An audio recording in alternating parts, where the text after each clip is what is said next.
Très chers téléspectateurs, la dernière fois c'était la République centrafricaine et maintenant nous voici quelque part dans la ville de Nacala en Mozambique. Ce n'est pas que notre voyage se termine par ici.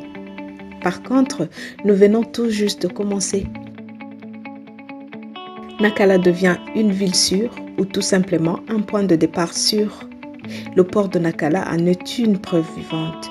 Presque tout le matériel militaire arrive par ici. Sous la demande du président mozambicain en personne, le Rwanda continue d'envoyer ses troupes armées, composées de l'armée et de la police rwandaise, pour appuyer la Mozambique dans la restauration de la paix après plusieurs années d'instabilité causées par des groupes armés.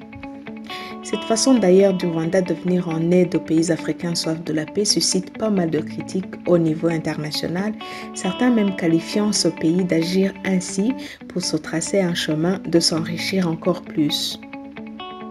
Nous avons donc décidé de prendre le même vol avec le bataillon 23, un bataillon militaire rwandais qui est venu s'ajouter aux autres qui sont déjà sur place depuis quelques semaines.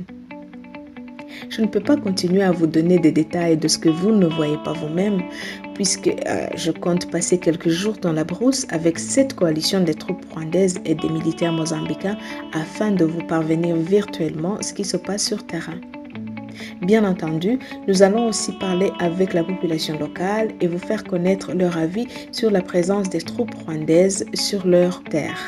Selon l'armée rwandaise, ces opérations militaires contre les terroristes continuent tout en ayant un but de détruire toutes leurs bases se trouvant sur ce territoire merveilleux entouré par l'océan Indien et de restaurer l'autorité de l'État dans la Cabo Delgado.